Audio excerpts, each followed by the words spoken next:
Well, hello there, ladies and gentlemen.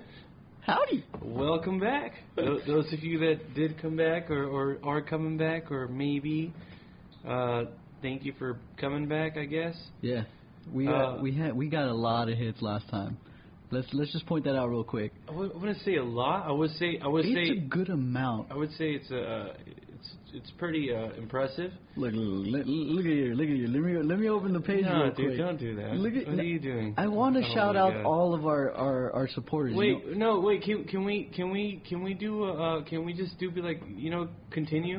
Like, hey, this is episode number 2. Welcome to Have a 40 with us. Okay. Let's not shout people out yet, dude. Okay, let's do that. Yeah, okay. You're getting a little bit too ambitious for me there, Tupac. All right, let's go. Well, anyways, this is Noah, and then always my buddy next to me is Scourge McDuck. Hot Wheels, as we were talking about last one. Oh, dude, I just remembered what we were going to talk about this episode with you. What were we going to talk about? Oh, shit, yeah. What were we going to talk about? How does your wiener work? Oh! I don't think that... See, my mom listens to that podcast. I know, but it's too late.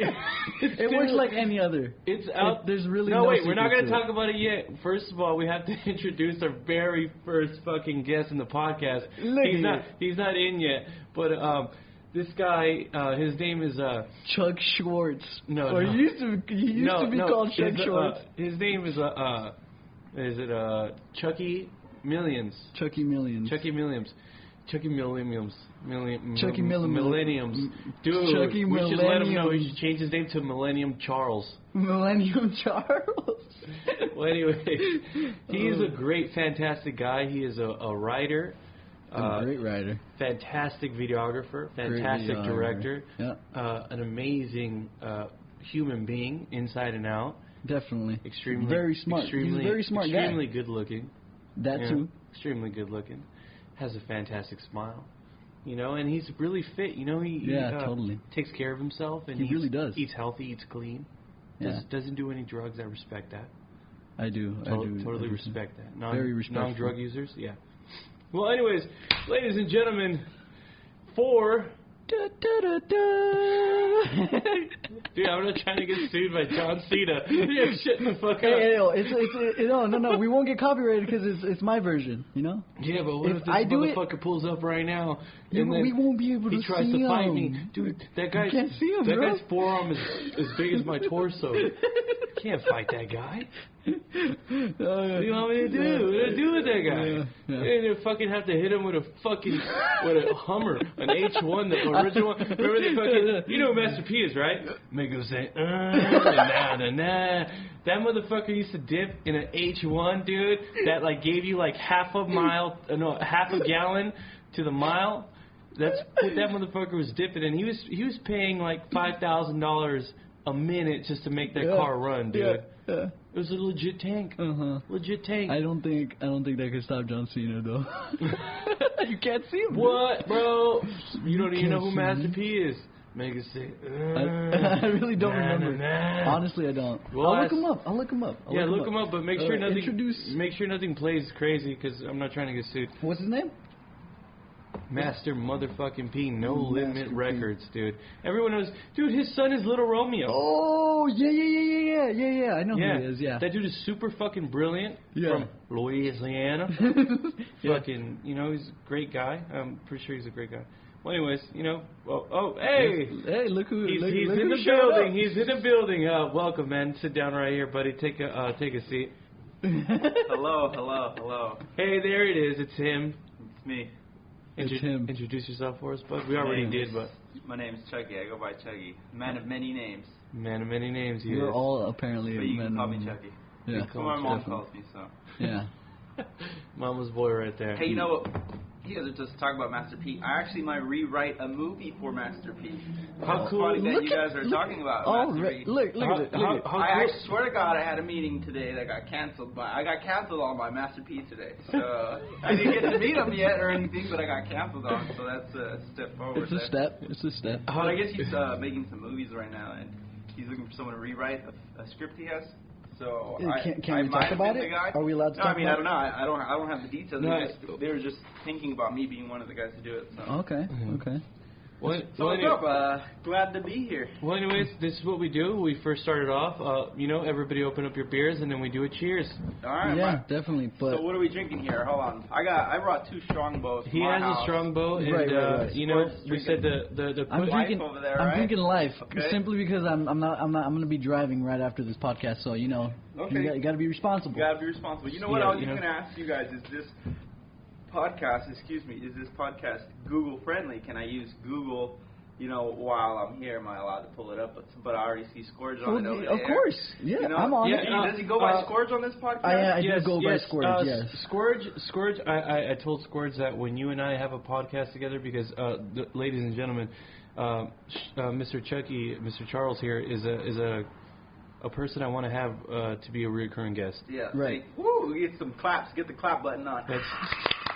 Right there, that's where you got to tell you got to do a little mixer board going on here. Yeah, because... All right, so maybe you guys should tell people that we're related. I don't think anyone actually knows that. Right, that's a good point. Well, anyways, this is my younger cousin. Yeah. My older cousin. I'm the youngest in this group. And, Chucky and I literally have podcast conversations on a every other day basis. So I said, hey, buddy, why don't you just come to ours and have those conversations with me? Actually record it. Yeah.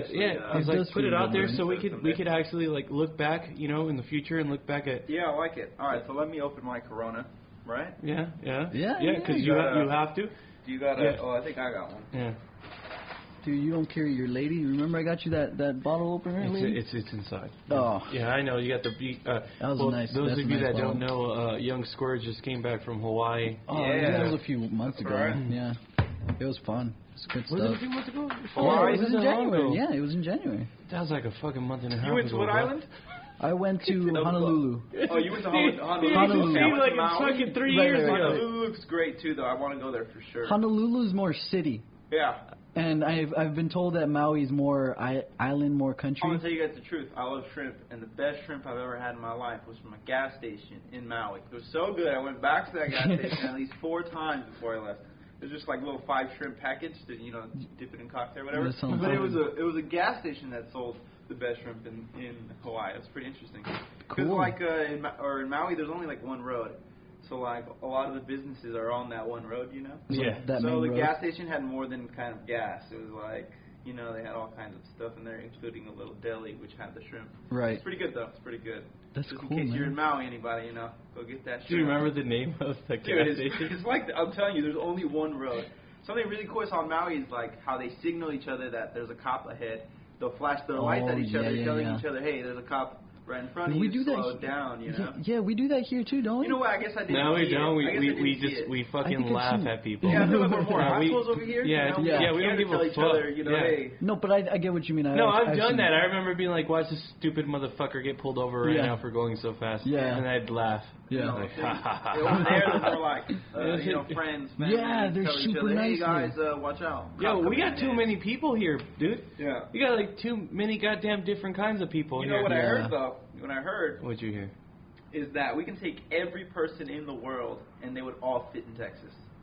So, you know how people are constantly saying, well, we're running out of room, we're running out of this. Well, it's actually a scientific fact that we can take every person in the world and fit them in Texas. Yeah, but you're forgetting one thing there, buddy. Of course. That Texas has a lot of those, hey, man, I don't want none of them goddamn brown folks swimming around here. We're like sardines, right? We wouldn't actually fit in. Those are the motherfuckers that shoot first. We could all be sardined into Texas, and so there is space in this world, especially when we don't touch most of it. So right. Yeah. Anyways, there was this thing talking about sushi and stuff or shrimp, but I had this stuff called poi. I don't know if they had that where you were at. You know what? Sounds super familiar. I feel like I had it there. It's this yogurty texture thing. Is it like bean kind of or no? No. It's all like yogurt texture. Okay, maybe. And it's like a pinkish purple color. Okay. And basically, it's like sugar-free. Like no flavor yogurt, and you eat it with slices of onion. Did you like it? Yeah, it was really weird. Like, you know how onion has that really strong taste? Why don't you look it up and see exactly what it is? But I know what you're saying. Keep explaining to us. Yeah. Poi. And you had this where? From He had it in Hawaii. In Hawaii, he was in this little like. So this is how they had genuine. Here it is. Yeah, is a primary Polynesian staple food made from the underground plant stem or corm of the taro plant. It's Right a on. traditional part of native Hawaiian cuisine. So it's traditional Hawaiian cuisine. So it's plant-based. Yeah. That's interesting. Yeah. I don't know if you guys want to see the picture of it, but it looks like that. Yeah. It looks like yogurt. it looks like refried beans. Yeah, kind of. That's why I think I said, does it look It like may have beans? been that. It may have been that, but mine was more of a yogurty Did texture. it taste like? It tasted like bland, flavorless yogurt. That's what it tastes. That's the best way I can explain it. Did you like it? Well, anyways, Not, by itself, I don't think it would be good. But what I'm saying is, you know how onion has a really, really strong taste. If you eat onion, you get that really strong like pain in your nose or whatever. You tear up. That how do you say it? Completely negates all of that. It like just gets rid of that feeling, and it tastes like you're eating chips and dip. That's what it tastes like to me. So it really has people just eating onions. Basically, it's onion slices, and you dip the onion slices in that An stuff. elixir to eat as much onions as you It's like, can. hey, you know what? Did you know? Check this out. This is a fact. I swear it's a fact that if you eat 2 onions a week, you'll survive to be 357. Is this like straight from Holt, like the movie, you know? It is. I just made that up. Talking about Holt, like, isn't that such a great movie? Yeah. Don't you guys always ask this? At least I always ask this question, like, what happened to Zero? You know, even though like I know what happened to him, I'm always just like, I wish he still was in. Dude, I love that movie, man. I really liked him in that movie. That was his name, right? Zero. Yeah. Yeah, Yeah. the little kid that he looks like fucking what's his name? He looks like, you know, Tyler the Creator in his squad or whatever. Oh, Taco! He looks exactly like Taco. You know what? I haven't seen that guy, so I'm not sure. But I Oh know shit! Pull up a picture. Pull up a picture. It Show him felt what like he Taco was looks like. Taco. I felt like I would have seen him in more movies later. I think he does still act and stuff, but I know he makes music and stuff like that now. But I think he's like super, like buff right Shia now. LaBeouf, though, that's a good topic to go to. Oh yeah, What do you that think guy. about Shia? I like Shia LaBeouf. He's I'm a fan of his work for sure. I definitely 100% respect him, bro. That's him right there. That's Taco. I don't think I've seen him in a movie. Should we be adding pictures to our podcast so that people know No, what we're we talking can't. about? We don't No, have I don't think we like should. a video thing yet. Yeah, right? I don't think we should. So- No. Not video, but like I'll save pictures from the website and I'll put them We'll on. do that. We'll do that later. No. No? I'm pretty sure people like if you don't know who Taco is, fucking Google him yourself. Yeah. Yeah. I guess you could do This that. is just for us right here. All right. Well, anyways, since you opened up your beer, Yes, I opened up did. mine. Let me So put this one down. I'm drinking 2 beers. yeah, here, he's so the drinking 2 audience beers. knows. Hey, ladies and gentlemen, this guy came with beers himself. That's right. How cool is that? That's All right, that's cheers. that's Cheers, cheers, boy. Episode 2. Episode 2. Episode 2.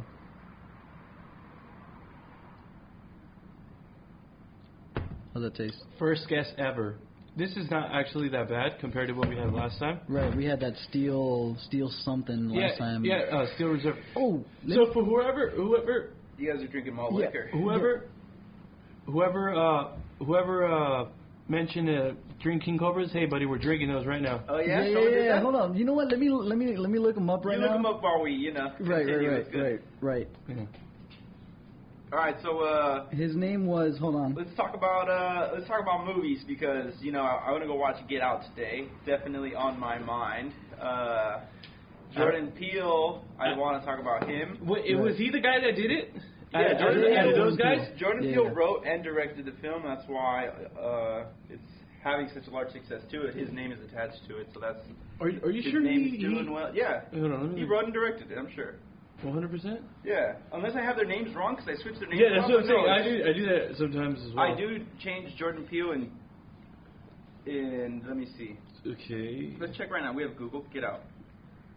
Hold on. Before we continue, how about- I yeah, want how to shout about- out that guy. Go ahead. shut that guy His out. name was Typhon Liddy N. And this was in our first podcast. He said, "I nominate a Yeah, 40. it was Jordan Peele. You're correct. Jordan Peele. I nominate a 40 of King Cobra next." Mates. Jordan Peele is the shorter guy, right? Yeah, Jordan Peele is a shorter. Dude, shorter guy. I love that guy so much. Okay, before we move on to Jordan Peele, I just want to talk about Key and Peele really quick. Yes. I just love Key and Peele. That is alright? the next best thing that sorry to cut you off. Yeah, that is the right. next best thing that Comedy Central has put out as in skit shows, Yeah.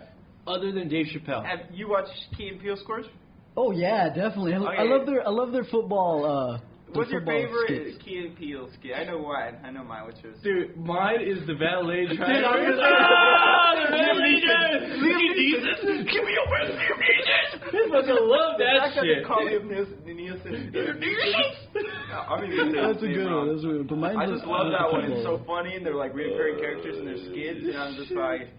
I remember liking that show so much, I wrote my own just mock-up skits of their versions of it. Right. I can't really remember. I think one of them was both of them fighting over playing Xbox. I think one of them asked, how'd you do that? And then the other one says, why? Because he's literally trying to tell him the button why. And then they get in an argument about why he's asking him what the button is. So that's brilliant. You should have never fucking said that here. Somebody's going to steal that shit. No, man. The point of good ideas is you should be able to have them, give them out. Yeah, give them out. So you're confident that another one will come. Right. You guys steal that shit, I'll come after. Dude, yeah, I like that show a lot. Anyways, it's Jordan Peele. The thing is, when you say Key and Peele, and then they introduce themselves in the beginning of the show, their names sound so familiar sometimes that my mind switches their first names and their last names. No, I'm talking about them in conversation. Right. So mine as well. Yeah, I get you. Jordan Peele and the other guy's name is Keegan. Michael Key, right? Key, yeah. I mean, you got Google right in front of you. Yeah, so look it up, man. Let's do that. Yeah, Keegan Michael Key. That's his name. Yeah, so even when you hear interviews of them talk, yeah. you even hear Keegan say that, he tries to put in his best input and he's involved as much as he can, but Jordan Peele does come up with a lot of the good ideas and then they go from there. So I was like, it's really cool to see that. Those two guys, they bounce probably ideas off each other like fucking ping pong. Yeah. They work great together. I like it. Do. I think Key and Peele's over though, right? No, I think they stopped doing it. No. Let me you looked that up. Yeah, itself ended. Anyways, the movie Get Out, right? It came out. It's doing really well. I see a lot of actors supporting it. So I see a lot of people supporting it in the first place. So that was good to see. But I want to go watch the movie, and it was not what I expected for sure, right? Because I knew that Jordan Peele had done it. So I guess because he's an actor, we have this like certain thought that they're never going to be as good as a person that's just like a director. I don't know why we have that thought, but we do in Hollywood, right? Anyways, when I watched the film, I was just like, wow, like he did really well. It's actually drawing from some really, really good directors, and it's super clear to at least to me. But I study film, right? And I'm looking at it, and I'm like, I want to stand up and say, like, are you guys watching? Are you seeing the Alfred Hitchcock in this? Are you seeing the Stanley Kubrick in this, right? And I'm just like, man. And then I leave the theater and I think about it, and I'm like, all right, well, why is it that I think that he's drawing from those directors? I was like, it's the same reason I draw the directors that I do. I draw from the directors that are a little bit older than me. Christopher Nolan, David Fincher, Quentin Tarantino, Richard Linklater. And Jordan Peele's just a little bit older than me, so obviously he's going to be drawing from people older than him, right? And then genres he likes, and the genre he likes, it seems to be like scary or like horror movies, right? Right. Yeah. Except he's drawing from directors that were really, truly bringing this emotion of fear and scared and oh shit, what's going to happen? Like especially Alfred Hitchcock, where he would bring up the knife over the person. Yes. Just that feeling of a knife over a neck was like, and then that scene where he's stabbing and stabbing and stabbing. They don't actually even show the stabbing; they just show the motion, right? Right. Anyways, Alfred Hitchcock was huge on doing stuff like this and causing a feeling through these things. He was super smart, and he was like, whoa, like when it came to horror, it's better to leave it to your imagination. Yeah. And he knew things about this, right? Yeah. And Jordan Peele seems to be like paying homage to that style of film, kind of looking at horror right now and saying, okay, it's kind of gone to like a lot of, tits and blood and stabbing and sex, and that's what horror movies came to sell some tickets. And I feel like he said, all right, let's take it back in this direction where we're telling, maybe a good story with a good idea and some good shots, some good emotions, some good fists. So I think he did a really good job. It was really good it was great to see him do that, because I feel like from here on out, we're all going to say, I want to see Jordan Peele's new movie. Right. All right. So I recommended the film for you to watch it. You did. I'm glad. So and I gave it a 2 thumbs up, and I'm a very, very picky. Yeah. Person. That's true. You actually don't like too many mainstream movies, so it's surprising to see you get along. So what is your overall rating? Because like I said, you're going to be a recurring guest. Yeah. All right, I'm gonna say my overall rating is great, and this is why. It's the idea, the ideology that he brought to the table. I feel like I don't like to get into race too much, right? Because there's never like a winning side, but I feel like it's apparent and it's true that for a long time America or us or people or whatever you want to call it, have been painting the black man as the scary picture, right? We do it on the news all the time. You turn on the news, a black man's being chased, or it could even be a Mexican man, a minority, right? It doesn't matter what color it is, it's a minority. And the minorities are being painted as the bad guy all the time. I think it's funny to see for the first time the minority painting the white guy as the bad guy, because it's true. It could be any person. It doesn't matter what color we are, but for the first time, or for one of the first times, the minority points at the other side of the story and says, you too are scary as shit. Look at what's going on. Let's point it in this perspective. And it's good to be like, all right, there's like a jillion stories painting the minority to be scary. It's good to see one retaliate on the other side of the board. You know what's crazy about that film? Do you remember that story I wrote? The one that I told you? Yeah. I won't talk about it here, but it was like eerily similar as in opposed to what they were doing. And I was like, holy shit. Like, this is kind of like what I wanted to do, but obviously on a much more serious scale. But I thought the film was fucking great, man. Yeah, I like it. I like it a lot. It was good to see. Like, it was funny. It was funny. It was good. It had some really good shots, too. It did. I definitely felt like some Stanley Kubrick shots, just the way they were framing and moving the camera. And even when, for example, later in the film where she's drinking the milk, first thing I thought was Stanley Kubrick. It doesn't have to be from there, but it reminded me of it when I was watching it. But I like it. I'm excited to see. I'm excited to see what he brings the genre. I actually think that he's going to stick with horror and stuff like that, and I think he's going to bring some better movies to that area. Something I was telling Becky today, which is my girlfriend, if no one knows. We were at the theater, and I was looking at the trailers, and I looked over at her, and I was like, where are the good ideas at, you know? Like, yeah, there's, like, I feel like we're just, or at a certain point, Hollywood just regurgitates these ideas that we've done before. Reboots. Reboots all the time, right? And, like, I'm not mad at it or anything, but I see the same movie being made right now, or especially right now that's coming to theaters, like, women celebrating being women, and they go out on a vacation. Mom and woman, best friends, 4 best friends. The movie's happening over and over, and we're just changing the cast, you know? Yeah. And it's cool, and it's making them, they're funny, but, you know, film is a good medium to push ideas, right? So we should be using it to do that, and that's the films I really enjoy. So, can you do us a favor, Squirge? Why don't you look up the DP for Get Out? The DP? Okay. We should definitely give that young man a shout out. Right on, yeah. That was a good film, but let's talk about some films that are like kind of pushing ideas, right? That's what we just got into. So I would feel like one of the films that is pushing a good idea this year, that came out this year, is Arrival. Have you guys seen that? Which yes. one? Arrival. I told you I absolutely love that movie. No. All right, so Arrival's really good. It's the ideology that, you know, we do say, what, act, react to the world because of our language, right? Which is really cool. Which really brings me to the other point that I came and I wanted to talk about, is that even language itself is a technology, right? So, you know, the ideology in that movie that if we spoke a new language, that the way we did things and communicated would be different, and it's true. Like, the second we first started speaking English or speaking to one another, right?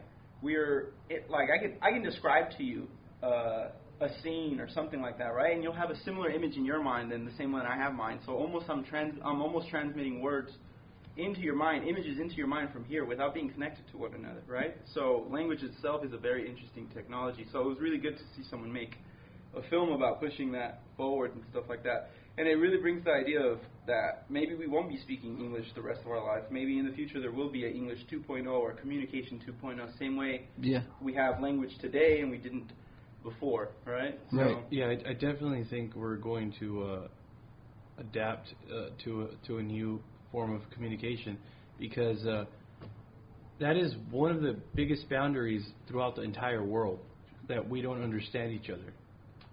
I can hear you, dude. Anyways, I think language is super interesting. I think that movie's super interesting because it brings to light that language is a technology, right? Right. Where, like, I feel like humans see technology as like a separate identity from being humans, but I think in the near future we'll begin to understand that our technology is a lot more human than we expect it to be because we make it, right? So therefore, it's kind of us. But yeah, Arrival's a really good film right now. There's some really good movies out. There's a lot of mediocre movies coming out too. But all right, what is the worst movie that you think came out like within this last year? Oh boy, here we go. That came out last year.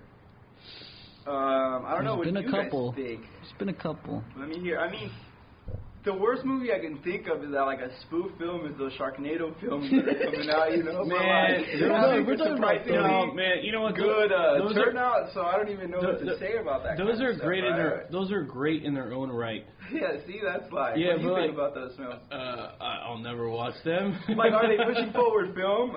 You know, as an idea itself. Like, No, I doubt it, but like, fucking Sharknado itself is. So, did you see Moonlight?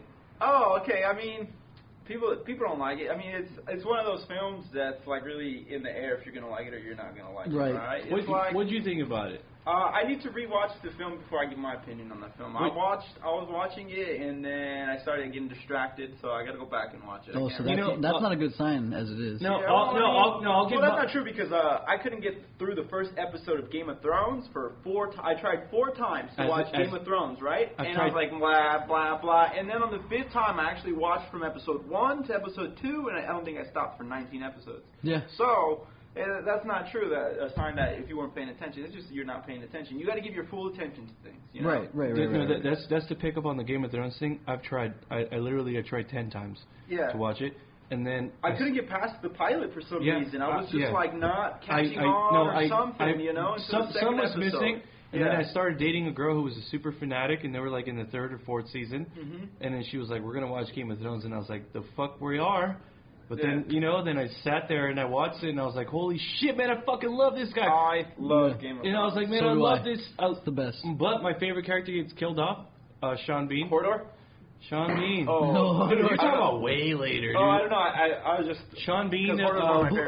Spoilers for those who haven't seen it. Who hasn't seen the first season. If you're not caught up on Game of Thrones right now, it's January 2000... Or no, not January. It's March? I didn't finish Game of Thrones. They got like 39 fucking seasons right now. No, I didn't finish Game of Thrones till They had the like beginning of 7-year-old kids that are like 27 now. You know what's crazy is like... Things move so fast that it's almost crazy to not be caught up on Game of Thrones. You look at someone like, you serious? You haven't? People just lose it. You know? Yeah. You haven't binge watched Game of Thrones. You know? But I would watch it on a Sunday. It would be a Sunday thing with this young lady and I. Yeah. And then we stopped dating and I stopped watching it. But then I picked it up. So are you caught up on Game of Thrones? Yes, I am caught up. What about you? I'm all caught up. I finished it at the beginning of this year. I was about to say, if you haven't watched that, you got a lot of stuff to watch over there. Yeah, it's and you know what, man? I know. Game of Thrones is fucking awesome. Yes, it's really good. The writing is really good. The story of how they got the show was really good. Did you guys hear about that? No, I didn't see that. So the 2 writers that wanted to do the show approached the writer, but it's not like it's been the first time that someone said, hey, your book's really amazing, let us make a TV show out of it, right? Of course it was. Right. So it was like this guy kept saying no to people. And so these 2 dudes got really hyped on it. They read the books. They made their own drafts of the screenplays. They showed them to each other before even contacting the guy, right? After they had all this energy and they were flowing and they were going, they decided, let's approach the guy. Let's do it. So they go and they approach the guy. And the guy almost gives them like a pop quiz. He says, okay, if you guys are true fans of the series and the books and you guys really want to do this, then you're so engulfed in the story, then you would know the answer to this question. Who is so-and-so's cousin? And it just had happened that them 2 had just an intellectual, argument about who this person was. Not argument, maybe just a discussion about who the cousin would have been. Is this the person? So they had already discussed this before they even showed up. So the second that he asked them, they said, this is who we think it is. And they were right. And look at them now. Yeah. They got to do it. Now they're balling out of motherfucking control. But it wasn't because they were the only people to try. People came and came, except, it's like, I think Ray Kurzweil said, I think he did. Ray Kurzweil is the head engineer for Google. He says, our inventions are a lot like good ideas, or they have to happen at the right time, at the right place, with the right conditions. He said it's a lot like surfing, So it's not because it was a lack of a good idea. It's just the conditions weren't correct. Right. So and that's why some people get it did and some people didn't. So. Did you say surfing like as in like? Yeah, sure. Yeah, wave surfing. Ray Kurzweil says good inventions because he's an inventor. He's like I said, head engineer at Google. He says that inventing good ideas, or he says the reasons why inventions fail, it's not because they lack the hardware or a good idea, or because they didn't sell it correctly or advertising. It's because it wasn't done at the right time. the right time with the right intentions. So basically, you ride the wave when it's so there. So he says making inventions is a lot like surfing. It has to be done at the right time, right? You have to catch it at the right moment, you know? You come too early, you come too late. It doesn't matter if it's a good idea. That's something you understand because you actually surf and we don't, which is funny because we, those of you that don't know, we live in Southern California. Yeah, oh yeah, okay. So we can go snowboarding one day and we can go snowboarding and surfing in the same day. Surfing's really fun, but like you're out there, right, for half an hour and you get a few opportunities to get a wave. And you know that you got to position yourself in the right place to paddle fast enough to be able to hop up at the right time. So it's like you got to find the right conditions in this like movie body of water. So it's difficult. It's not you're not going to get it on the first time. That's why he compares the ideas. It's definitely not easy. And you got to have the right conditions. And then you're out there in scary deep waters where where a shark can just come up I got and good grab news for you. people that are all scared about sharks and stuff. They have made this cool bracelet that you put on your ankle. It's pretty expensive, but it'll get cheaper. And pretty much it's like a shark repellent. They've already tested it. They'll put a human foot in the middle of like 100 sharks, and the sharks will all come up to it and go away. I think it sends like some sort of vibration. Wait, the shark do you know the name of this so we can like give it a shout? I know Shout you out. can look it up. And I know that's real. I think it's about $200 or something like that. Really? Yeah. That's actually pretty cheap if I you're mean, out there surfing because surfing's not a cheap sport. Or a cheap hobby. Yeah, and is it the shark bands? Sharks or whatever. Shark bands? Like, I don't know, shark repellent band or something like that. Shark repellent bracelet. Right here. Is that it? It could be that. What is that, $65? I don't know. I don't know. I would have to look into it, but I know that they make them now. It's pretty cool. Yeah. I think I saw that before. Why'd that be like one of those stupid fucking... You remember when they had like those stupid like rubber bracelets that they would put on your hand and the dude would like fucking... At the mall would like pull you down and be like, you see your balance? Your balance is so much better now that you have this. Watch it be some fucking charlatan ass shit. Yeah, you don't want. We don't. You might never don't give want us like telekinesis through a rubber band or something, right? Like special powers through this. You know what? My parents bought that shit and they it's a placebo effect. Yeah, they felt amazing. They were like, "Oh, it's so good, so good." Feeling good. It's all in your head. No, dude. it's not. It's like that Michael Jordan thing when it was what's it, Space Jam when he did the water thing and he did it to all the cartoons. Space Jam. That was a good movie. Yeah. They should remake that motherfucking movie. I actually heard that they were with LeBron James. With LeBron James, baby. I wouldn't. It's like you repaint the Mona Lisa, wouldn't you? I wouldn't. Come on, Space I wouldn't. Jam. Mona Lisa's ugly as fuck, baby. We can repaint any. And that's the thing about the world is you wouldn't repaint the Mona Lisa. I'm just there's kidding. A motherfucker out there like, no, he's ready to do it. He said, "Fuck the Mona Lisa, let's redo it." Yeah. You know what? The Mona Lisa is as beautiful in her own right, and whoever thought she was. All right, let's look at my categories over here. Favorite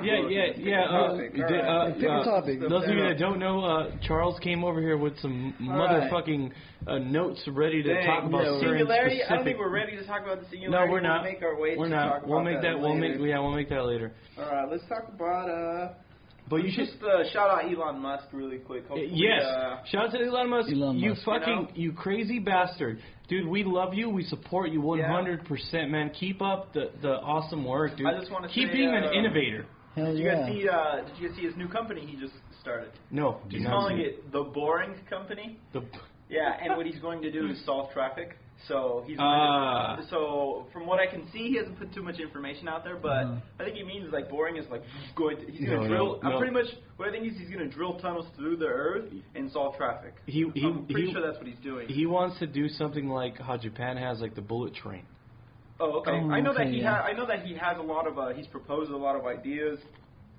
But I know that this company, the Boring Company, is made because he's really irritated with traffic, so he is dedicated to solving especially those of you who are in L.A., you know how fucking terrible that could be. Yeah, and, you know, he's, like, sitting there, and he's, like, already realizing, like, first of all, I shouldn't even be driving, all right? You're wasting my time. Because he already knows that. And then second of all, he's like, I shouldn't be in traffic. I need to be getting to where I need to get to. It's ridiculous that we haven't solved the problem of traffic. But what's crazy is, like, Elon Musk can't have somebody else do it. He actually has to take time out of his life and be like, all right, I have to solve traffic. So it's pretty cool, though. It's pretty cool. And I think he's calling it the Boring Company because, you know, like, he's solving a car company. That's really exciting. Cars are sexy. He got rocket ships. That's really sexy. All these really cool companies. And the Boring Company is supposed to be like, this is just plain old, we're digging holes. Right? This is the guy that wants to make, you know, fucking space travel a thing, you know? Not make, baby. I like how people talk about the future. I like how we talk about the future as if it might happen, right? Oh, the future. No, we might go to Mars. We might be, we might make it to different planets. Oh, babe, you guys, we should talk about that because we're not just gonna might. We're on our way, baby. We're about to be on different planets. We're gonna be living in different universes. I feel like someone was talking about space, and they're saying that, we picture space and the universe as being right now, it's like space and the universe at its naked form, because it hasn't been touched by the human. But if you go look at the landscape of Manhattan, it's literally no longer geography. It's been rescaped by the imagination of man. So it's only a matter of time till space itself is reshaped by the imagination of man. And, that's pretty exciting to think about. So... Right. I was talking to Becky earlier today. I was just like, it's crazy that people can sit at home and say they're bored, Like, can you really be bored when there's so much to think about and so much to talk about? I guess it's your decision if you want to sit there and not think about these things. But it's cool. It's like one person could be having a conversation with another person, and this person's mind could be attached to a rocket ship, like I heard in this other conversation. And this person could be talking about coffee, and it's just crazy. You guys both having the same day. This guy would never be bored, and this guy has found some way to be bored on planet Earth when there's so many exciting things going on. It's your decision to be bored, right? Right. No, I agree. I just don't think there is very many excuses to say I'm bored on planet Earth. There's so many exciting things to do right now. Yeah. I think one of the more exciting things that we should do or talk about is space travel. How we're going to end up in these next few years. We're going to end up getting off of Earth, and we've already gotten off of Earth, right? Yeah. Which is exciting. Yeah. But now it's like, all right, let's actually land on a few other planets, and let's start putting life there, and let's start being able to transport ourselves from here and there, et cetera, and see where life begins to go then. You know that you brought that up. Let's talk about that one guy. Who? That was sponsored by Red Bull. The guy that shot up. Yeah. Oh, yeah, and then dropped. Parachuted down. Yeah. That was What's a while his name? back, right? This technology that you're talking about right now is now like they say that technology starts really expensive and then it begins to trickle down, right? And it becomes so cheap that it sits in our pocket. So this technology that you guys are talking about this guy that went up to Red Bull, it was pretty expensive for that guy to go up there, but as time is going on every year, it's becoming less expensive. There's a guy in Arizona right now that has started a similar company that's going to let me and you and us go up there for a lunch date, have wine, and be able to see the stratosphere, or whatever you want to call it, the Earth from up there. It's not completely space, but it's borderline space. Yeah, like the Earth. yeah. You can see the shape and everything up there, so right? we're finally going to see the Earth that is flat, soon, right? I would say within a few. Yeah, I was gonna say take that basketball player that doesn't believe it, give him a free trip up there. What's his name? What's his name? Well, first, give us the name of the guy that jumped off. Austrian There's so many guys saying skydiver the world's around Felix Baumgartner. And that's the Red Bull guy? That's the Red Bull guy. Well, Felix anyways, Baumgartner. Felix, you're a fucking madman, and thank you for doing that. I fucking watched that thing 1,000 times. Dude. So what's his name? Felix Baumgartner. So he's not technically the guy that's gone the highest in the world. I guess you can't call it highest. He's the guy. He's the guy who jumped out of highest what would you skydive. call it? One man suit, right? One man exo or something like that. Yeah.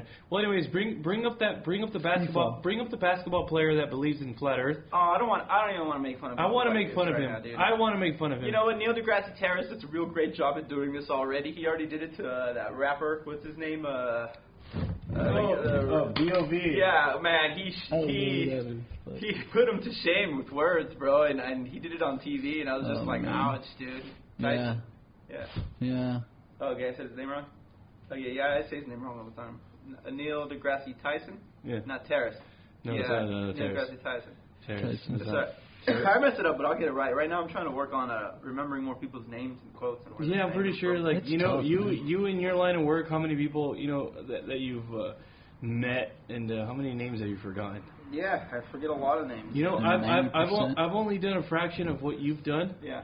And I still can't remember a lot of people, so I could just imagine how difficult it is for you. Right now, I'm trying to really I was bad at remembering actors and directors and stuff like this, and now I'm getting better at that. Not just that, but more people and books and authors and quotes that I like and be able to pull them in conversations. So I like reading a lot. I thought when I was younger I didn't like reading a lot. I think we grow up with this idea in school that reading is dumb, right? Yeah. And we spread it through kids. Like the kids spread it themselves, right? Yeah. Oh, you're dumb if you read, you know? Or you're not cool if you read, which is really weird that we do that. Yeah. But it's also the content. Yeah, and it's also how they make you do it, how they make you look at your assignment. You're being forced to read or you have to read, right? And you don't like that. Right. You don't like being told or whatever it is. We don't like the way they approach the idea to us, right? It's not that exciting.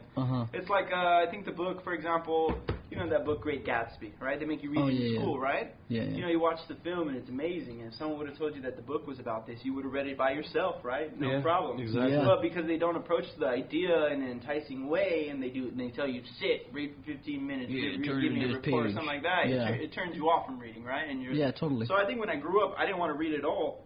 When I was younger, I didn't want to really read, right? Because the teachers were telling me to. But when I grew up, I started reading on my own interest, and I realized, oh, you're an idiot. Freaking reading is amazing, right? Likewise. Yeah, reading is an amazing experience, and it's super. I have this problem, or not a problem. It's just like it's like the law of 33%. It tells you that you should hang out with people better than you at things, and people that you can teach, right? So 33% of your time, you hang out with people that you would consider equally as smart as you, intellectual as you. 33% of the time you spent with people better than you, and 33% of the time with people that you can mentor, right? It's a good little process, but my point of saying this was I lost track. What was I saying right before this?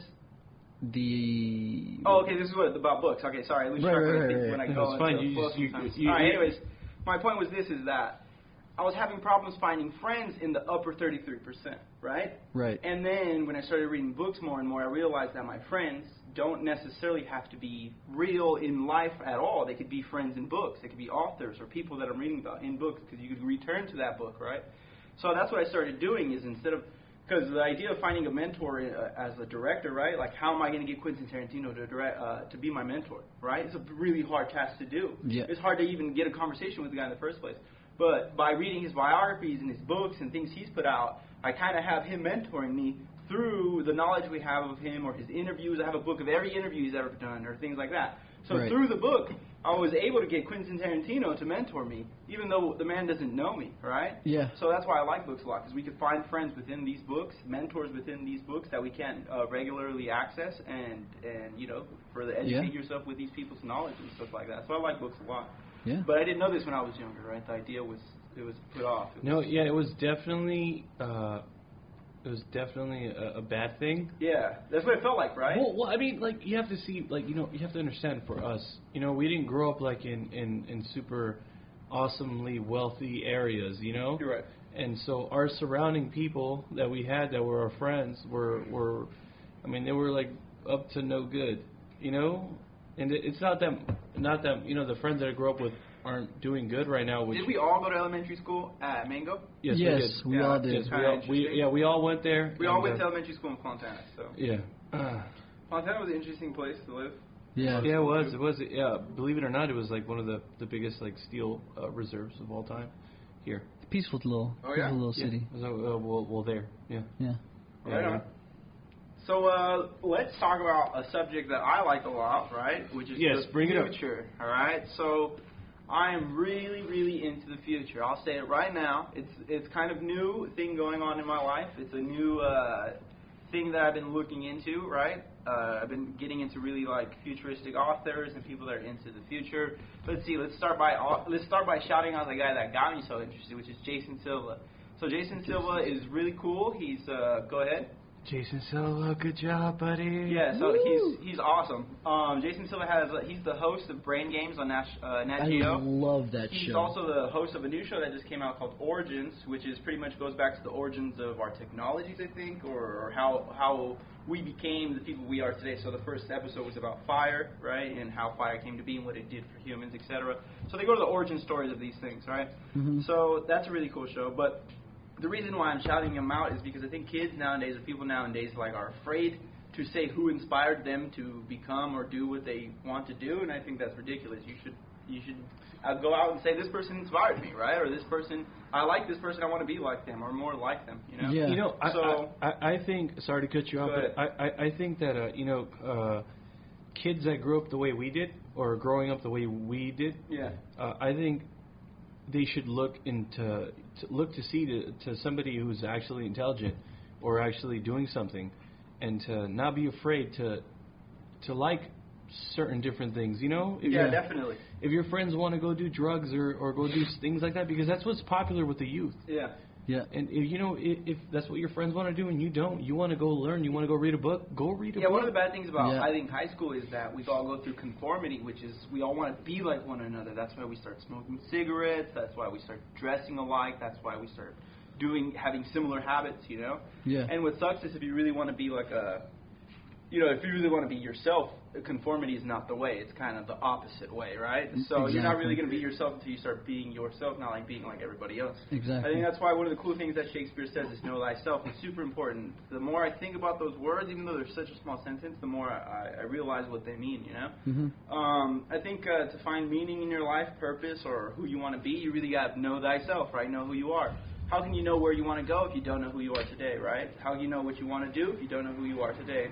And that goes back to another point about the future and stuff like this, is that what I find interesting is that we all have one of the most powerful tools available on the planet Earth, and it's in our mind, yet we don't really even know how to use it at all, right? Like, one of the rules I'm really big on is read the instructions, right? Because when I was very young, I'd play all my cousins' video games and my brothers, and I'd beat a majority of them. And it wasn't because I was extra good at the games. It was only because I read the manual. And in the manual, there were these extra buttons of how to do these really good things to beat you in the game, right? Yeah, you read the... and I read the instructions. No. So when I was young, I knew, read the instructions and you'll be better, right? Yes. So I grew up to think about, well, where the fuck are, I don't want to curse, but where are the instructions for the brain, right?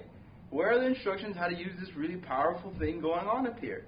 And I didn't really see them, you know, but through books and stuff, you get to see all these other ideas, opinions, and things of how to use your brain, how to do really cool stuff with it. So I like people, like futuristic people like Jason Silva and people like that, because they talk about the mind, they talk about what we can do, they talk about transcending the mind and stuff like that. Mm-hmm. So I think one of the interesting topics that we should talk about is excuse me. Sorry. We did this last time. How humans are on the journey to solve biology, right? Which is, we want to find the human source code, right? Mm-hmm. So if you read Ray Kurzweil's book, he says there's 5 epochs out of all, and epochs are just steps, right? So step 1, epoch 1, is biology. So out of all of them, he's saying this one is coming first, right? So we're going to solve biology first before we solve like the utmost beings of technology and artificial intelligence, nanotechnology, stuff like this, right? So biology will come first. So what he's saying is we're going to be able to solve biology. We're going to be able to tap into the human source code, right? Right. So if this is true, which he's saying it is, it's just a matter of time, then we're going to be able to upgrade the body, upgrade the mind, you know? So if you study the mind and you study what we're living in or whatever, you would realize that the mind is really good, you know, maybe 100,000 years ago, 150,000 years ago, when we're living in a cave and we got to watch out for the fucking tiger about to eat us, right? Yes, sir. But the thing is, we're no longer living in the cave. We're chilling right here on our porch. There's no tigers out there about to eat us. No. We handled that situation, yet our mind is still created for the tiger to try to eat us, right? Mm-hmm. So as we're solving biology, we're thinking about how to make mind 2.0, right? And it's going in a direction that, you know, technology and biology are going to become one. And, you know, how do you feel about putting electronics inside of you? How do you feel about putting computing inside of you? How do you feel about putting your cell phone inside of you? I want to hear about your guys' thoughts on that. Well, here's the thing. They have people right now with bionic arms and legs that move with your nerves. Let me tell you guys, I don't know if you guys know, it's insane. Dick Cheney doesn't have a pulse. Yeah, that's a thing. Dick Cheney doesn't have a pulse? No, he doesn't. He doesn't. Yeah, so he has something in there. He has a heart. What? Yeah. He has Something's pulsing for him. I don't know what it's called. He has a fake heart that just like shoots blood, but he has no pulse. So yeah, you want to talk about the bionic man? He already exists today. He's not an extreme beast. He's not something extraordinary, but the man already exists today. So, you know, like... What about the guy who was like, who got disqualified for running in the, look it up, Scorch. He got disqualified for running from where? Yeah, well, no, What, did he put a chip inside him or something? No, he had bionic legs, so he fucking ran so fucking fast. This motherfucker's like sprinting like a goddamn gazelle. Yeah. And I didn't see that. And they stopped it. They're like, no, that's not gonna happen, dude. You're not gonna be able to do this. No. Crazy. I mean, in the future, imagine the Olympics in the future. Like, it's gonna be trippy. But those legs aren't really. If you look at it, those legs aren't bionic. Those are just attachments. You know, they're not machine. We're talking machine. Really fast, what do you mean? That is machine. How is that machine? That's not powered by like. That's not human biology. Those are man-made, which makes them a hybrid. I get that, but I'm saying you're saying it's mechanical, right? You're saying it's like. All right, let me ask you something, machine, Scorch. right? Let me ask you something, Scorch. Yeah. So, how do you feel about putting a computer inside of you, your human body? You know what? Are you against the? Do you oppose the idea? I wouldn't do it. I don't oppose it, but I wouldn't do it myself. You wouldn't do it. No. So you wouldn't do it at all. Why not? No. Okay, let me just bring up a scenario. In the future, right? In the future, cell phones will be the size of a blood cell. That blood cell will go inside of my body, and I'll be able to call noise from inside of my body. You're not going to do that. You're going to say, no, I draw the line here. I do not think I should cross this line. It just sounds very sketchy to me. I'm very paranoid about it. I mean, the future is never going to sound normal because you can't use today's thinking to solve tomorrow's problems. You're always going to be scared of tomorrow because you don't have tomorrow's mind to think about the scenario, right? Right. Okay. I just feel like having a piece of like electronic technology or something in your body inside me as like me. I just don't feel comfortable with that. Do you know those people that have like those heart pacers and shit? No, that yeah. keep their heart working? It helps them with their life, is what I'm saying. But like having a cell phone in your body, you don't need that. What do you mean? You don't need to have it in your body to communicate. Let me ask you something. Do you think you need your cell phone right now? Yes or no? I don't necessarily. I left you out in the desert, no phone, no nothing. Do you need your cell phone? Yes or no? Not really. No. No? I don't believe so. No. You're gonna be able to get out there alone, right? In the desert. One way or another. Okay, let me tell you something. We've done it in the past. Let me tell you something. If you believe that humans do not hang on to their technologies, you're wrong because we've done it since fire. We are the man we are today because we hang on to our technologies. The second that we got fire, we hung on to it. We started cooking. Fire was the first fucking technology, baby. Yes, it was. I understand that it's scary. It's a double-edged sword, etc., etc., etc. You think you do not? You think you don't need it? But let me tell you something. Life right now is growing at an exponential growth, right? Meaning, whether you like it or not, it's going to happen. It's coming. It's coming so fast, or it's beginning to double fold on itself that it's coming. That's why I ask you, are you going to be a part of it or you're not going to be a part of it? I'm not going to be a part lot of people have the belief that when this time comes, the race or the humans will split in two.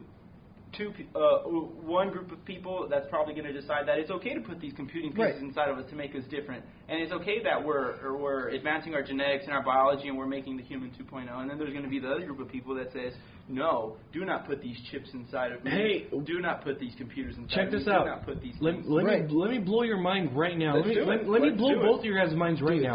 Do it. We already have those people. We have the people who don't want to give the fucking shots to their kids.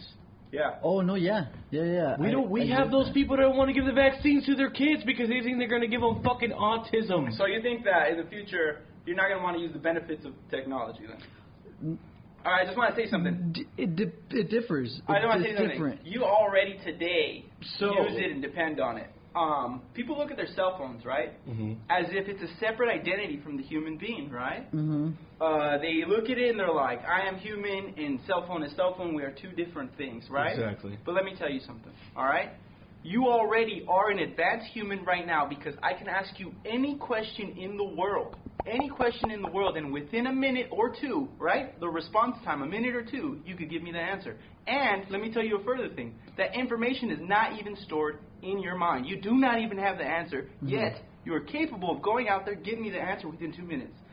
A year goes by, 2 years go by, 4 years go by, it goes from 2 minutes to 1 minute to 30 seconds to 15 seconds to 5 seconds. To instant, baby. Okay? You're telling me you're not going to jump on? You're already on, baby. It's just in your pocket or in your hand, okay? Yeah. So, it's going to happen regardless, right? But it's exciting to think about these things. Look at it this way, like for you, because you have your my wheelchair, right? No, you have your thing. Call it. Say it again for those of you that spina bifida. Yeah, for those of you who didn't tune in at episode 1, young Scorch has spina bifida. Spina bifida, yeah. Spina bifida. He's prolonged to a wheelchair. So, and I'm thinking, in the future... What do you think? I know exactly where you're going with this. Yeah, I want to hear about this conversation. Fact, though. It's a fact, though. Let's talk about it. I have would you, or would I? you not? Or would you stay in your wheelchair forever? No, of course he wouldn't. Of course he wouldn't. You're asking I would. In all honesty, I would not. Simply because I've always had that feel of what does it feel like to walk, and I mean, in some cases, I've put on these things called braces. I don't know if anyone knows about those, and I guess that gives me the feeling of how it feels to walk, but. It's just a really, really, like, tough stuff. It's, like, heavy stuff that you just strap to your legs, and it doesn't feel right. Of course. And that's what I'm saying, like, it depends on... Because ideas, they change after a while. You know, at one point you have an opinion on something, and then later on something differs from it, and you finally agree with it. Yeah. That's what I mean. Like right now, I wouldn't do the whole cell phone in the brain thing. Yeah, so you're kind of like let's see how it works out. Right? Yeah, exactly. I'm sitting back. I'm seeing how everything is going along, and you know, and the whole thing with me having to walk, that would be a great thing for me, in my opinion. But what if you needed that? I needed it to make your bionic legs work properly. I don't think. Technology, bionic legs, as in amputate my legs and replace them with machines, they're gonna throw a bunch of machinic shit in your legs, in your flesh. You think so? I think in the future they're really going to try to get that to the point where they could solve biology where they're not going to try to put braces on him. They're going to really try to reverse engineer his what's wrong inside of him. They're gonna take a healthy specimen and they're gonna look at his source code and say, okay, here's a perfectly fine source code. Then they're gonna look at Scorch. It's just a hypothetical situation. Right. Then they'll look at Scorch's source code and they say, here at line 137 is where Serge has a problem. This is where we're gonna you know, they're going to go in there, they're going to type in genomes or whatever you want to call it, and then they're going to reprogram him, and then his body will begin to reverse engineer with nanotechnology, which are miniature, you know, pretty much technology flowing through our bloodstream like red blood cells. And that's what I'm talking about. It depends on the technology. Of course. When you were talking about the whole cell phone in the brain thing, we don't need to have a cell phone in our brain if we have it in our hand. What I'm saying is that this phone 40 years ago was so expensive that not even the richest guy could buy it. So even billionaires couldn't afford a cell phone 40 years ago, right? Right. So the thing was so expensive, you couldn't buy one, right? Even if you wanted to. It was so big, wouldn't even fit on this block. It'd probably be this whole entire block. And it was really hard to get a hold of in the first place, right? Right. So now that thing is this big, right? 40 years have gone by, and it is this big. No bigger than, it's almost the size of a deck of cards, right? It is. So it is safe to say that in another 40 years, how big will it be? It's big, gonna right? Be smaller, So if it's this big, are we going to be carrying it in our pocket, or should we just put it inside ourselves? Where is it going to be?